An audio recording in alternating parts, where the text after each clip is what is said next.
Apprêtez-vous à découvrir le monde des pros du cambriolage.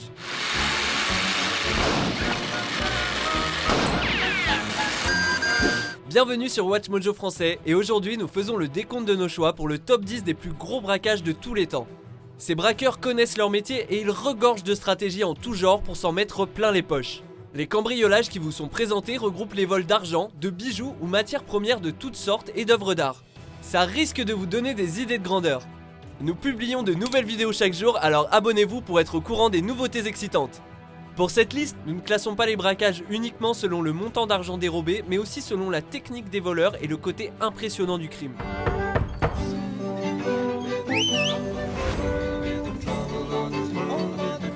Numéro 10, le voleur d'œuvres d'art Stefan Breitwieser, environ 10 millions d'euros. Un tableau, je l'ai volé le 1er octobre 1995, donc c'est mon anniversaire, donc c'était un beau cadeau à l'âge de 24 ans.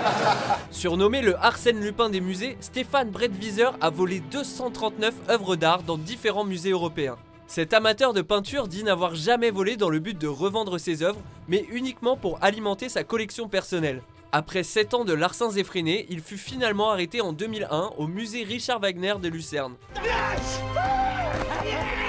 Il raconte son histoire de voleur prestigieux dans son livre, paru en 2006, Confession d'un voleur d'art. On m'accuse de vol de Signac, on m'accuse de plein de choses que je n'ai jamais commis. À un moment donné, j'en ai marre, c'est pour ça que je fais un bouquin. Plusieurs tableaux et autres objets d'art ont été retrouvés chez lui, mais les autres ont été détruits par sa mère qui les a littéralement jetés à l'eau.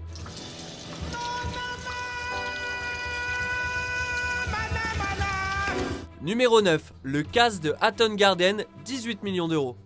En 2015, 6 hommes âgés de 59 à 75 ans ont dérobé des lingots d'or, de l'argent, des diamants et des bijoux d'un immeuble de la société Hatton Garden. Ces vieux braqueurs au passé trouble ont pénétré dans le bâtiment par le toit. Ils sont ensuite descendus par l'ascenseur jusqu'à la salle des coffres. Les 6 voleurs ont été arrêtés en 2016, mais les 2/3 du butin restent toujours introuvables. On sait bien que c'est un crime grave, mais c'est tout de même impressionnant à leur âge.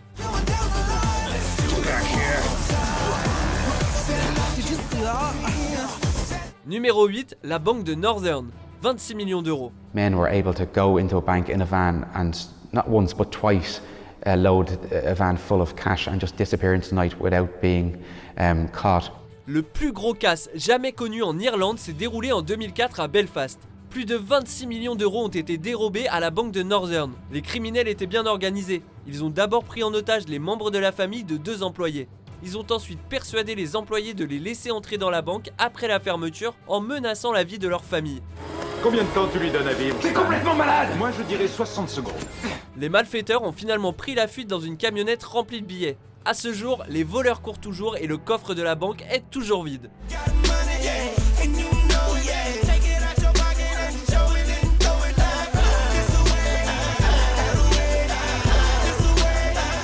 Numéro 7, la banque centrale de Fortaleza au Brésil, 46 millions d'euros. Le Brésil connaît en 2005 le plus gros braquage de l'histoire du pays. 46 millions d'euros ont été dérobés à la banque centrale de Fortaleza par une équipe de braqueurs bien organisée. Les voleurs ont creusé un tunnel long de 200 mètres les conduisant directement au coffre de la banque. Ils ont profité du week-end pour mettre leur plan à exécution. C'est seulement le lundi que les employés de la banque se sont aperçus du vol. Les autorités ont arrêté environ 40 personnes en lien avec ce crime. Malheureusement, seuls 6 millions d'euros ont été retrouvés.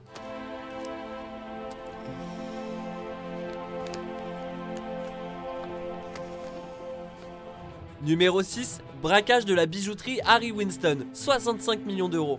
Ce double braquage commis à 1 an d'intervalle a fait disparaître en tout 900 bijoux. Avec la complicité du vigile, 3 hommes déguisés en femmes ont pénétré dans la bijouterie. On est bourré de dynamite et j'ai un flingue dans la main, qu'est-ce que tu veux qu'il fasse?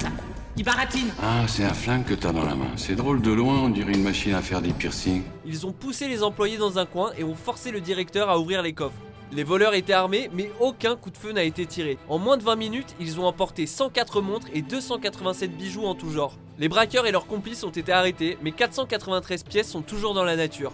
Alors ouvrez l'œil, on ne sait jamais.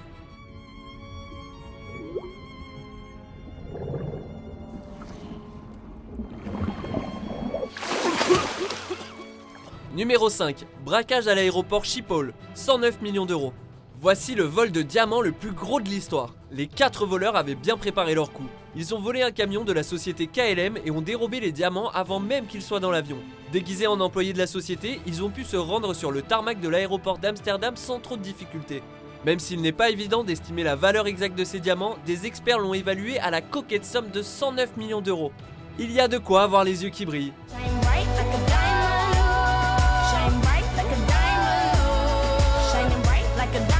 Beautiful like diamonds in the sky. Numéro 4. La banque Dar es Salaam de Bagdad, 160 millions d'euros. C'est un braquage à l'interne qui s'est déroulé dans cette banque de Bagdad. Les 3 gardes censés surveiller et protéger la banque se sont servis de leur position pour forcer la porte du coffre-fort. Le lendemain, les employés de la banque ont découvert que les portes étaient ouvertes et l'argent était disparu. Les enquêteurs ne savent toujours pas pourquoi la banque avait autant d'argent en liquide en sa possession, ni pourquoi les voleurs ont pu se sauver aussi aisément malgré les nombreux contrôles de sécurité de la ville. Ce braquage de haut vol semble presque trop facile. Je pensais que ce serait plus tendu, mais voilà que c'est trop facile. Voilà que c'est trop facile. Voilà que c'est trop facile. Numéro 3, les bons du trésor, 380 millions d'euros. Voici un braquage pas comme les autres. Le vol ne s'est pas déroulé dans la banque, mais sur le chemin de la banque. En 1990 à Londres, John Goddard apportait des bons du trésor à la banque lorsqu'il fut agressé par un petit voyou. Allez, file-moi ton oseille, file-moi ce que t'as. Allez, prends tout, ma petite cochonne.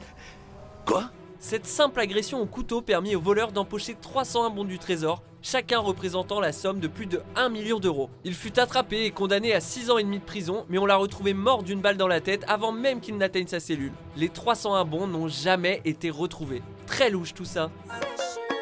C'est chelou. Tout est chelou. Numéro 2, braquage du musée de Boston, environ 480 millions d'euros. En 1990, le musée Isabella Stewart Gardner s'est fait voler 13 œuvres par 2 faux policiers. Les 2 hommes sont arrivés après minuit dans le musée, prétextant avoir reçu une alerte.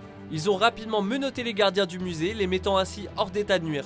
Pendant plus d'1 heure, ils ont eu le loisir de choisir 13 œuvres dont 3 Rembrandt, 1 Vermeer, 3 Degas et 1 Manet. Malgré les efforts intenses du FBI, les toiles n'ont jamais été retrouvées. Pas plus tard qu'en 2015, les policiers ont fait une perquisition à la piste de course de chevaux de Suffolk à l'est de Boston, mais sont revenus les mains vides. Avant de dévoiler notre numéro 1, voici quelques mentions honorables.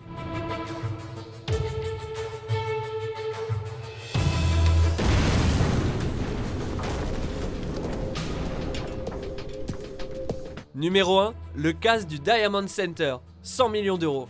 À Anvers et en Belgique, on parle tout de suite de casse du siècle. Le casse du siècle est celui du Diamond Center d'Anvers en Belgique. C'est un braquage bien ficelé qu'a mis en place l'Italien Leonardo Notarbartolo.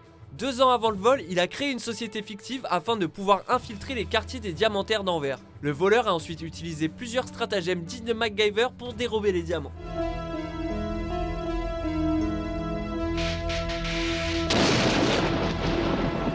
Il a désactivé les capteurs avec de la laque à cheveux, masqué les caméras avec des sacs en plastique et désactivé les bandes de vidéosurveillance. Il a pillé 123 coffres sur 160 du centre. La somme totale du vol s'élève à plus de 100 millions d'euros.